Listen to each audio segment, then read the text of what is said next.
저희 부모님은 저를 그리고 저희가 이남 1녀인데요. 얼마나 사랑하셨는지 본인들을 위해서는 돈을 쓰는 것을 되게 아끼시고 뭐 옷을 사 입거나 뭐 맛있는 거 드시는 것 마음껏 못 하시면서도 저희 삼남매를 위해서는 하여튼 몸에 좋다고 하는 걸 이렇게 항상 사 주셨어요. 그 당시에 이제 몸에 좋다고 하는 것이 있었는데 원기소라는 게 있었습니다. 지금으로 얘기하면은 텐텐 같은 겁니다. 아마 손주들한테 이렇게 주실 때 텐텐. 근데 비싸요, 그게 조금. 그래서 저도 솔직히 말씀드리면 자녀들에게 마음껏 사서 주지는 못했습니다. 저희 부모님처럼 말이죠. 근데 부모님은 항상 원기소는 되게 먹기가 불편합니다. 맛이 없거든요. 몸에 좋기 때문에. 그래서 항상 그걸 밥 먹고 먹으라고 주시는데 저희들은 그거를 막 숨겨놓고 버렸습니다. 죄송합니다, 주님. 버리기도 하고, 하여튼 뭐 거의 뭐 먹긴 먹었지만 참 그게 그랬습니다. 그런데 정말 그것이 부모님의 마음입니다. 그리고 지금은 요구르트 제품이 참 많이 있었는데 그 당시에 처음으로 요구르트 말고 떠먹는 요구르트가 처음 나온 겁니다. 그때 처음 나왔을 때 요구르트의 이름이 뭐였냐면, 떠먹는 요구르트의 이름이 뭐였냐면 슈퍼백이라는 게 있었습니다. 아세요? 웃는 분들은 이제 아실 텐데, 슈퍼백이라는 것은 지금처럼 뭐 딸기 들어있고 복숭아 들어있고 블루베리 들어있고 이런 게 아니에요. 맛이 없어요. 진짜 그대로 그냥 쉬기만 합니다. 맛이 없는 거죠. 달지도 않고. 그런데 이제 그게 처음 출시가 됐는데 그걸 소문을 들으셨는지 그게 장에 좋다, 건강에 좋다 하셔가지고 부모님이 그걸 사오신 겁니다. 그래서 우리 삼남매에게 항상 먹으라고, 식사 후에 먹으라고 주셨는데 저희들이 또 그게 되게 힘들었습니다. 근데 그때 몰랐어요. 근데 얼마나 먹기 힘들었는데 부모님이 얼마나 저희를 사랑하신지, 본인을 위해서는 돈을 그렇게 아끼시던 분들이, 제가 냉장고를 열어봤는데 거기에 슈퍼백이 하나 가득 들어있더라고요. 큰일 났다, 이거 어떻게 다 먹나 라고 하는 그런 걱정 아닌 걱정을 했었는데요. 이것이 바로 부모님의 마음입니다. 저희들을 향하신 부모님의 마음은요, 정말로 그냥 아끼고 그리고 주고 싶대 모든 것을 다 주고 싶은 마음이 바로 부모님의 마음인 것 같습니다. 한자에서 부모님을 일컫는 그런 단어가 바로 부친 그리고 모친이라고 하는 이 단어입니다. 화면에 보이시죠? 부친, 모친. 여기서 사용된 친자, 친자라고 하는 그 한자가요, 바로 이 어버이의 마음을 고스란히 담겨놓은 이 말씀입니다. 이 한자가요, 바로 어버이 친 그리고 친할 친자입니다. 그런데 이 글자가 생겨진 배경이 있습니다. 옛날에 시장은 5일장을 열었지 않습니까? 아세요? 지금 서울이니까 그죠? 예전에, 아주 오래전에는 5일장을 마을마다 열게 되었는데, 이 엄마와 아빠가 이렇게 다 계시면 좋은데 그 가정에 이제 엄마만 홀로 이제 독자를 키우는 가정이었습니다. 근데 아들이 그동안 계속해서 나무찜을 이렇게 모아놓고 이 나무찜을 지게에 지고 이제 5일장에 열리는 이제 시장으로 그 나무찜을 팔러 나간 겁니다.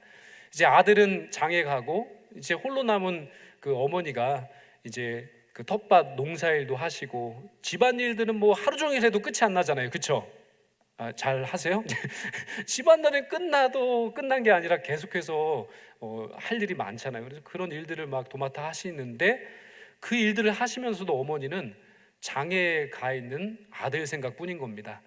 아들이 지게에 이고 가지고 나간 그 모든 걸 다 잘 팔고 돌아올 수 있을까?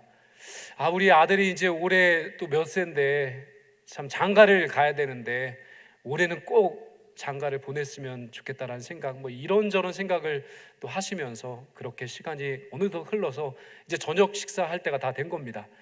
근데 저녁 식사가 하는 그 시간이 됐는데도 이 아들이 돌아오질 않는 겁니다. 그날 장사가 잘 안 됐는지 돌아올 기미가 안 보이는 겁니다. 저녁 식사까지 다 준비하고 이제 뭐 해가 뉘엿뉘엿 져 가는데도 아들이 돌아오지 않는 겁니다. 그래서 이 어머니가 걱정하다가 동구 밖에 있는 그 언덕에 올라갔습니다.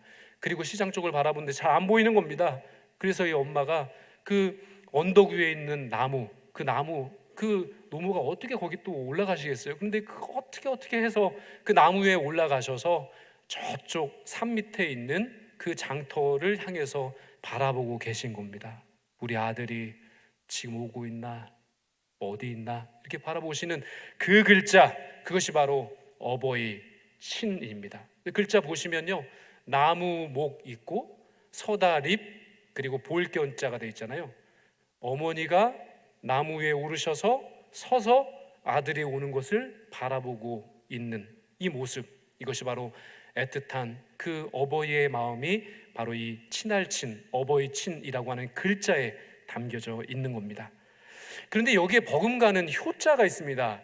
효도 효자. 이 효도 효자도 바로 이 이야기와 배경이 같습니다. 아들이 늦게까지 물건을 팔고, 그리고 어머니 해드릴 고등어 한 마리 사들고, 그리고 어머니들을 작은 선물 사들고 그렇게 집으로 돌아오는데, 동구박 어머니가 서 계신 겁니다. 안 그래도 거동도 불편하신 어머니가 그 언덕 위에 서 계시니까 아들이 정말 마음이 무너지는 겁니다. 어머니, 다리 아프실 텐데 왜 여기까지 올라오셨어요? 라고 하면서 제가 업어드릴게요 라고 하면서 그 지게 위에 어머니를 업어드리고 그렇게 길을 걸어가는 겁니다. 바로 이 효도 효자, 이 글자가 바로 그것을 보여줍니다. 아들자, 노인노, 바로 그 아들이 어머니를 업고 걸어가는 길, 그것이 바로 효도입니다.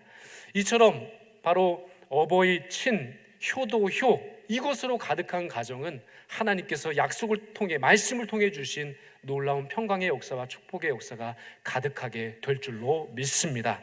오늘 본문에 보시면 예수님은 십자가 위에서 참 극심한 고통과 고난을 겪으셔야 했습니다.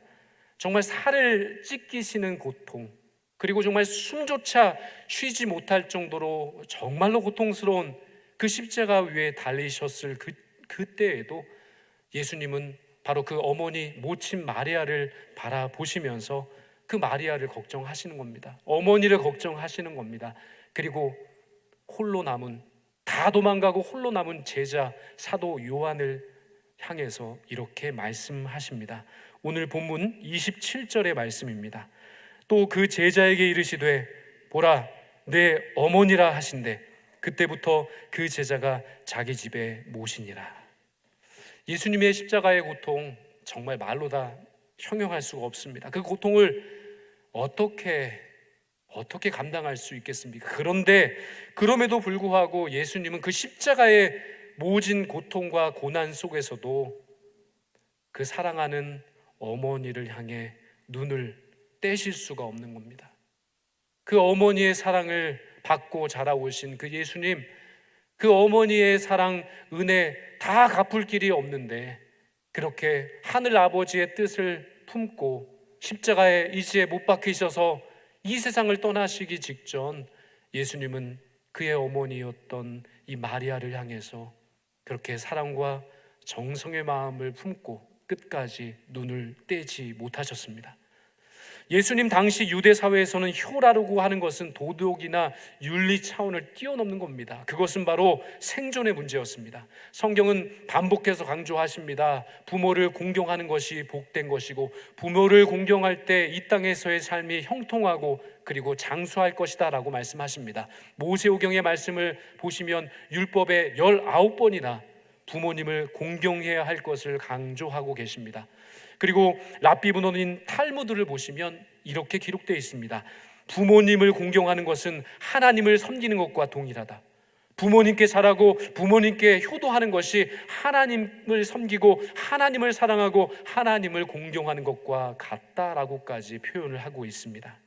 예수님의 보라 내 어머니라 라고 말씀하신 이 말씀, 단순하게 제자 요한에게 어머니를 맡겨드리기 위해서 정말 육신의 그 어머니를 맡겨드리는 그 차원의 당부가 아니었습니다. 이것은 이제 새로 예수 그리스도께서 십자가 위에서 물과 피를 쏟으셔서 돌아가시고 그리고 예수 그리스도를 구주로 믿는 모든 백성들은 하나님의 자녀가 되는 권세를 주신다고 말씀하여 주셨는데 그때부터 새로운 관계가 형성되는 겁니다. 육신의 부모님만 부모님이 아니라 영적인 부모와 자녀로 연결된 하나님 안에 있는 수많은 백성들, 하나님의 자녀들은 모두가 함께 형제 자매가 되고 바로 한 부모님으로 섬기고 또 효도해야 한다라는 하는 부분까지도 확장해서 말씀하고 계신 겁니다. 본문 25절 말씀해 보시면 예수님의 십자가 곁에는 그 어머니와 이모와 글로바의 아내 마리아와 막달라 마리아가 섰는지라고 말씀하십니다.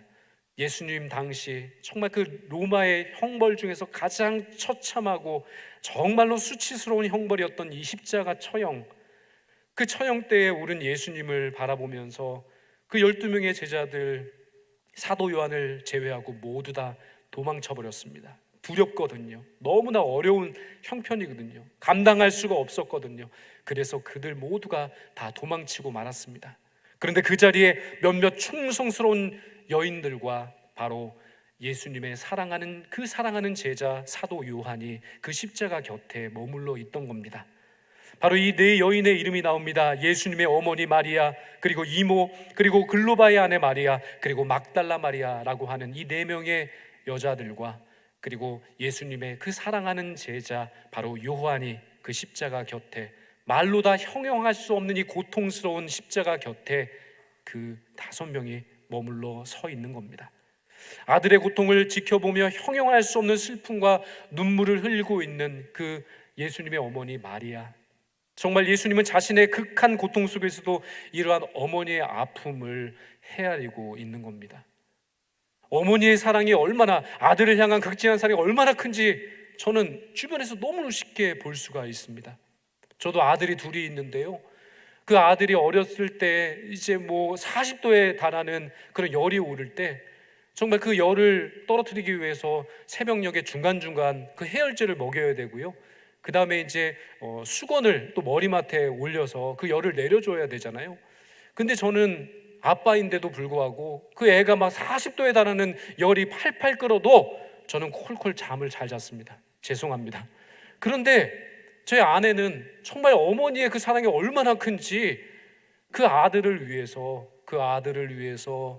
뜬 눈으로 밤을 지새워 가면서 그 온도 재가면서 해열제 먹여가면서 그리고 그 물수건 계속해서 준비해서 머리맡에 올려주면서 그렇게 밤을 지새우는 모습을 봤을 때, 어머니의 사랑은 정말로 대단하구나라는 사실을 저는 깨닫게 되었습니다. 그러한 어머니의 사랑으로 그 아들의 처참한 모습을 바라보고 있는 그 마리아의 그 마음은 정말 우리가 이해를 할 수가 있겠습니까? 그 아픔이 얼마나 크겠습니까? 아들의 죽어가는 모습을 바라보는 어머니의 마음, 그 어머니의 마음을 지금 예수님 헤아리고 계신 겁니다. 오늘 본문 26절 말씀해 보시면 예수께서 자기의 어머니와 사랑하는 제자가 곁에 서 있는 것을 보시고 자기 어머니께 말씀하시되 여자여 보소서 아들이니이다 하시고, 여기서 예수님께서 어머니를 부르실 때 사용하신 여자여라고 하시는 귀나이라고 하는 이 헬라어, 이것은 참 공손한 표현입니다. 정중한 표현입니다. 왜 예수님께서 어머니를 어머니라고 표현하지 않고 여자여라고 표현했을까요? 이것은 그냥 어머니를 존경하지 않아서가 아닙니다. 이것은 이 이후의 일들, 예수님께서 십자가 위에서 물과 피를 다 쏟으시고 이제 하늘나라에 가게 되실 때 이 어머님을 책임져야 할 이 땅에 남은 그 제자와 그 어머니도 이제 아들을 먼저 떠나보내야 할 텐데, 그것이 끝이 아니라 바로 이 땅에 머물고 있는 영적인 하나님의 자녀들은 서로가 가족이 된 것이다. 한 가족이 된 것이다. 그래서 어머니, 이제는 이 제자 이 요한을 그냥 제자로만 보지 마시고 어머니의 아들로 인정하시고 삼아주세요. 사도 요한에게도 이제 나의 어머니가 아니라 너의 어머니다, 영적인 어머니로 받아들이고 진짜 부모님으로 받아들였으면 좋겠다라고 하는 당부가 바로 여자여 보소서 내 아들이니이다 라고 하는 이 말씀에 고스란히 담겨져 있는 겁니다. 어머니를 두고 그냥 홀로 가실 수가 없으셔서 그 어머니를 이제 그 사랑하는 제자 사도 요한에게 부탁하고 있는 겁니다. 이제 더 이상 어머니 마리아가 예수님을 육신의 아들로 보지 말 것을 말씀하십니다. 이 보라, 내 어머니라 하신 이 말씀은 세 가지 깊은 뜻이 담겨져 있는데, 그것은 이제 더 이상 어머니 마리아가 예수님을 육신의 아들로만 여기지 말라는 겁니다. 눈에 보이는 이 아들은 하나님의 뜻을 다 감당하고 이제 하늘나라로 갑니다. 이제 육신의 아들로만 보지 마시고 하늘나라에서 하나님의 뜻을 이루어가는 아들로 봐주십시오. 이 뜻이 담겨져 있고요, 이제는 제자인 요한을 아들처럼 여기며 살아가라고 그렇게 당부를 하고 계신 겁니다. 이제 저는 떠나가지만 정말 우리 모두는 하나님 나라 안에서 다 형제고 자매입니다. 저의 제자인, 사랑하는 제자인 이 사도 요한을 이제 어머니 아들로 여기시며 사세요 라고 당부하시는 것이고요, 그리고 예수님을 구주로 영접한 모든 사람 모두는 서로를 가족으로 여겨야 한다는 교훈을 주시는 겁니다. 우리가 오늘 효도잔치도 우리가 함께 또 섬기게 되는데요, 여기 꽃을 달고 계신 모든 분들은 저희들의 이제 부모님이나 마찬가지입니다. 주님을 구세주로 영접한 모든 백성들은 하나님의 한 가족이고, 우리 모두는 바로 함께 살아가고 함께 울고 함께 예배하는 예배 공동체에서 하나가 되었기 때문에 그러합니다. 오늘 본문의 헬라어 보라 이두라고 하는 이 헬라어가 기록되어 있는데, 이것은 보라, 단순하게 어머니의 모습을, 사도 요한의 모습만을 바라보라는 것이 아니라 인식하고 깨닫고 그리고 받아들이라고 하는 그런 강한 명령이 담겨져 있는 겁니다. 보라는 것은 그냥 눈으로만 보라는 것이 아니라 인정하고 인식하고 깨달아 알았으면 한다라고 하는 그 강한 명령이 담겨져 있는 겁니다. 바로 예수님께서 보라 내 어머니라 하셨을 때 단순히 마리아를 바라보라는 뜻이 아니라 이제부터는 마리아가 너의 어머니이다 라고 하는 것을 내가 깨달았으면 좋겠다라고 하는 마음이 담겨져 있고요, 그리고 마리아에게 보소서 아들이다 라고 말씀하신 것도 이제는 어머니, 사도 요한이 제자가 아니라 바로 어머니의 아들입니다, 이것을 좀 마음으로 받아들이십시오 라고 하는 그런 뜻이 담겨져 있는 겁니다. 십자가 위에서 보여주신 이 예수님의 효심, 이것은 단순히 육신의 어머니를 돌보는 차원을 넘어서 이제는 예수님 안에서, 주님 안에서 한 가족된 하늘 시민되고 하나님 나라 백성된 모든 사람들이, 하나님의 백성들이, 하나님의 자녀들이 누리고 섬기고 그 가운데 받는 그 놀라운 은총을 말씀하시는 겁니다. 예수님은 십자가 위에서도 그 십계명의 5번째 계명인 부모를 공경하라 하신 이 말씀을 지키기 위해서 끝까지 그렇게 마음을 두셨습니다. 오늘 본문 27절 하반절의 말씀에 보시면 그때부터 그 제자가 자기 집에 모시니라 라고 말씀하고 있으시잖아요. 이 사도 요한도 대단합니다.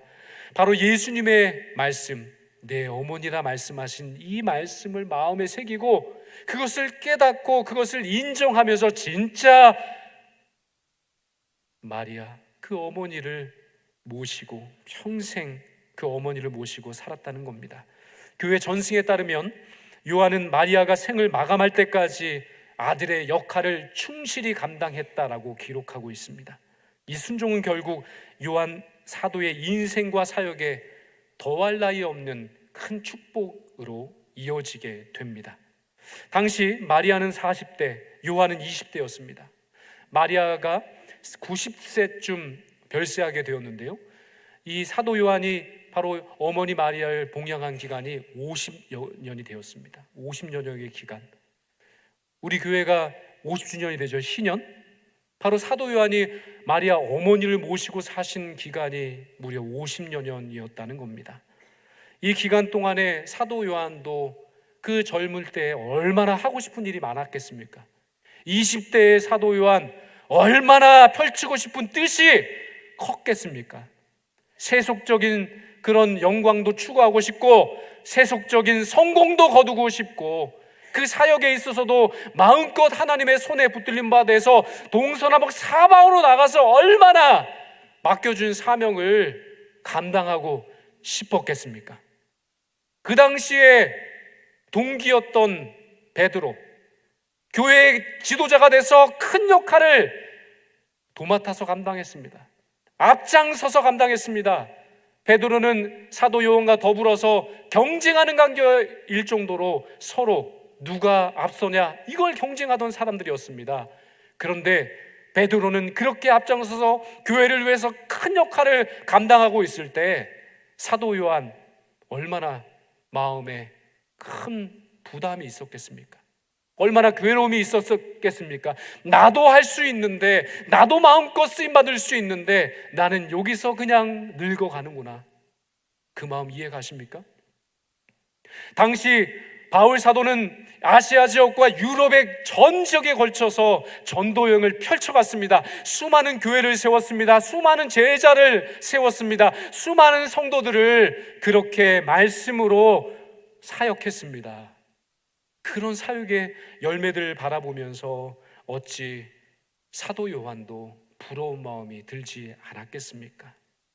그런데 사도 요한은 끝까지 예수님의 그 당부 끝까지 마음에 품고 50여 년 동안 끝까지 한 자리 그 가정을 지키면서 어머니 그 마리아를 봉양하고 사랑하고 섬기는 일에 매진했습니다. 묵묵히 섬김의 길을 걸어간 것입니다. 그러나 이것이 다가 아니었습니다.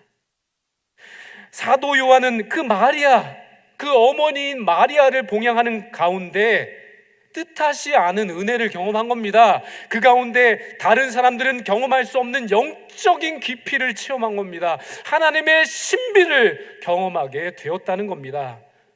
요한 사도가 기록한 신약의 책들이 바로 요한복음, 그리고 요한 1, 2, 3서, 그리고 계시록입니다. 요한계시록 얼마나 대단한 말씀이 있습니까? 구약에는 예언서가 많이 있지만 신약에는 단 한 책만 예언서입니다. 미래를 이야기합니다. 하나님의 신비로운 하늘나라를 기록하고 있는 책이 요한계시록입니다. 어떤 사도가, 어떤 성경의 저자가 바로 미래의 일들을 하나님의 은총으로 말미암아 기록한 그런 저자가 어디 있습니까? 바로 마리아 봉양하고 50년간 함께 살아오고 함께 모시고 사랑을 실천했던 이 사도 요한만이 그 깊이와 통찰을 가지고 모든 사람 가운데서 정말 수많은 기독인들에게 마음의 은혜를 펼치고 하나님의 말씀을 깨닫게 하는 귀중한 이런 저작을 만들게 되었다는 겁니다.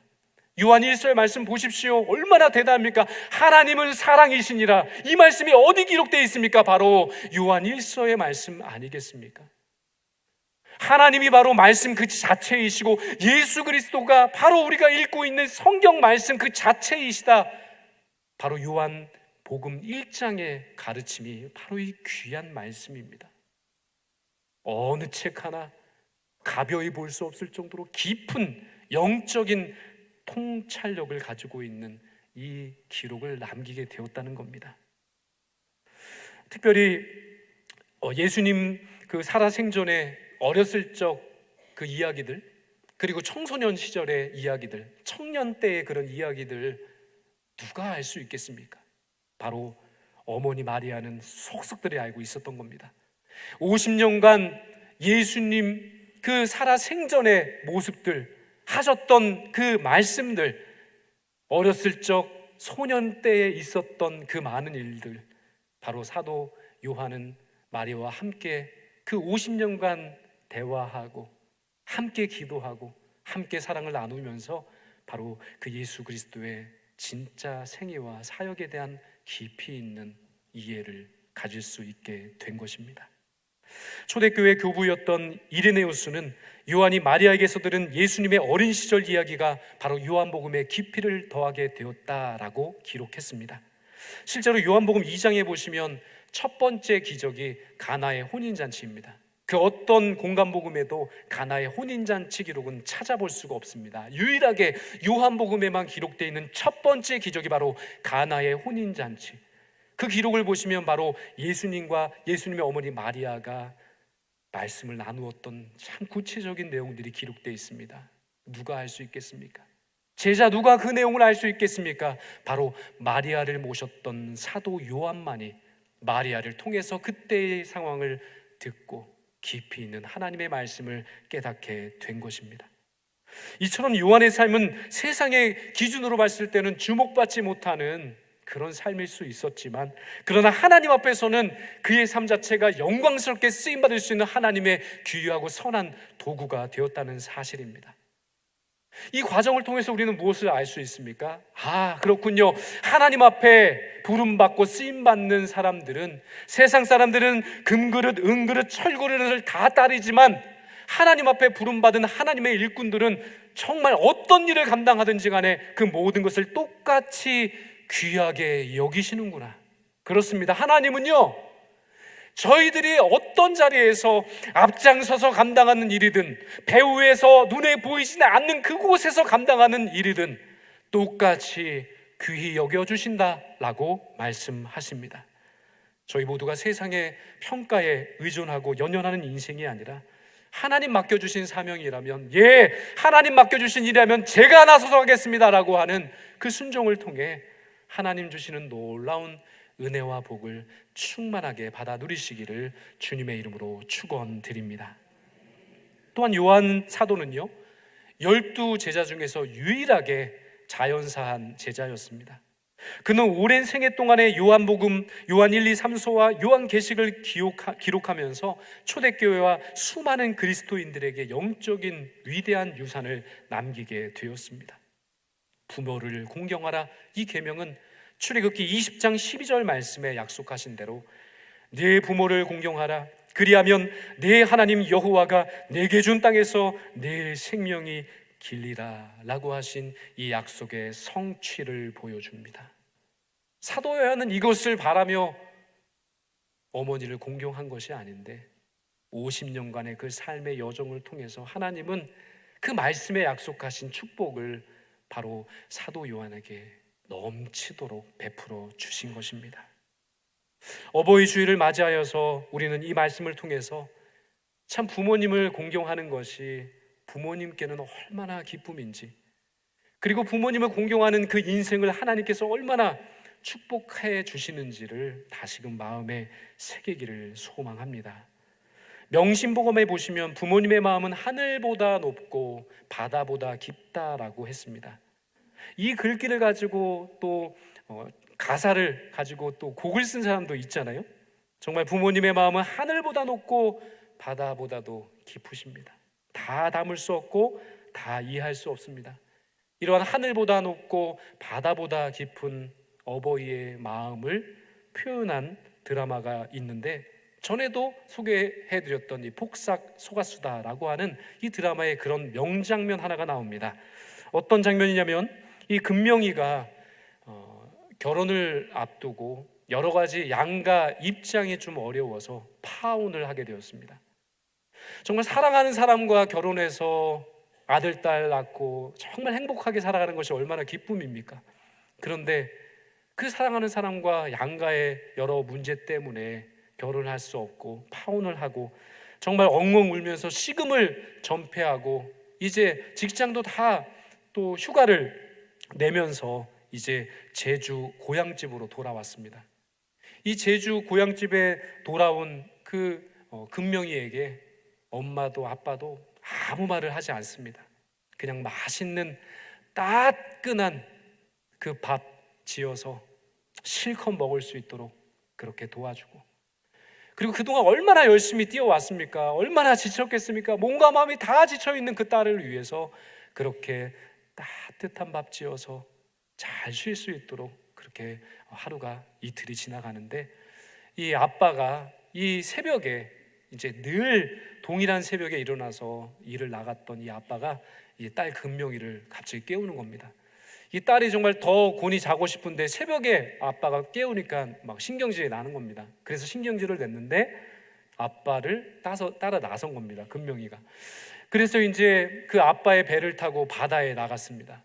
그 바다에 뭐 다른 것이 하나도 보이지 않습니다. 아직 해가 뜨기 전이니 그냥 어수룩합니다. 뭐 어딜 봐도 그냥 바다이고 어딜 봐도 이게 하늘인지 바다인지가 구분이 되지 않는 그런 바다, 잔잔하고 고요하고 막막한 그 바다 위에 바로 아버지와 딸이 배 위에 타고 있는 겁니다. 그리고 이제 새벽 그 일출이 시작되기 직전 그 딸이 이렇게 아빠에게 묻습니다. 더 자고 싶지 않아? 이 딸은 아빠가 걱정돼서죠. 얼마나 피곤하실까. 매일같이 이 새벽에 일어나셔서 일을 하셨다고 한다면 걱정이 돼서 이렇게 물었습니다. 그랬더니 아버지가 하는 대답입니다. 더 안 자고 싶은 놈이 어디 있어? 딸이 또 이야기합니다. 근데 뭘 이렇게 혼자 일찍 배를 뛰어? 맨날 어떻게 이렇게 살아? 라고 하면서 아버지 이제 그만, 아버지 이제 그만, 너무 수고하셨어요 라고 하면서 이렇게 말을 건넸더니 그 아버지가 하는 말이 더 짠합니다. 아빠가 덜 자면 니들이 더 자고 살까 싶어서. 그러면 눈 떠져 라고 이야기를 합니다. 그러고는 일출, 그 태양이 떠오르는데요, 아빠는 늘 그 태양을 바라보면서 자녀들을 위해 빌고 기도하고 또 기도했다는 겁니다. 어떤 기도요? 자녀 잘 되기를, 자녀 건강하기를, 자녀의 앞길을 위해서, 자녀의 신앙과 그 많은 범사의 일들을 위해서. 부모님의 마음은 똑같습니다. 어버이의 마음은 똑같습니다. 자녀 잘 됐으면 하는 마음, 그 마음을 다 고스란히 가지고 계신 겁니다. 예수님께서 십자가에 보여주신 이 효심처럼 저희들도 이 부모님의 마음과 그 사랑을 좀 깨달았으면 좋겠습니다. 나중에 깨달아서 후회하는 것, 이거 얼마나 마음 아픈 일입니까? 예수님의 보라 내 어머니라 하신 말씀, 이 말씀은 단순히 어머니와 제자 요한 사이의 관계에만 국한된 것이 아니라 바로 하나님, 하늘 아버지를 한 아버지로 믿고 따르는 구원 백성, 믿음의 백성들은 다 같이 형제 자매가 된 겁니다. 그리고 정말 우리가 함께 예배드리는 우리 어르신들은 다 저희들의 부모님이시고요, 그리고 우리들의 자녀들인 겁니다. 하나님의 영적 가정 공동체로 우리들을 세워주셨다는 사실을 기억했으면 좋겠습니다. 저는 때때로 초대교회의 모습은 어땠을까라고 하는 생각을 갖고 그 옛날 그 고대 문헌을 제가 시간 날 때마다 좀 들여다봅니다. 잊을 뻔하면 또 한번 들여다보는데요, 그 고대 문서 중에 디다케 사도전승이라고 하는 책들이 있습니다. 그 책을 보면 초대교회의 모습이 고스란히 기록되어 있는데요, 거기에 보면요, 초대교회에서는 과부들이요 교회의 어머니가 되셨습니다. 그래서 그 교회에 신앙생활하고 있는 어린이와 청소년들의 어머니가 되어줬다고 기록되어 있습니다. 그리고 수많은 성도들은 이들의 아버지가, 영적인 아버지가 되어서 그들을 돌보아 주었다라고 하는 기록이 남아 있습니다. 이처럼 고린도전서 4장 15절의 말씀처럼 1만 스승보다 한 아버지가 더 중요하다라고 하는 말처럼 교회는 세대를 잇는 영적 가족의 역할을 시대를 초월해서 지금까지 감당해 왔습니다. 교회 공동체 안에서 저희 모두가 형제 자매가 된 것은 바로 우리가 한 하늘아버지의 자녀이기 때문에 그렇습니다.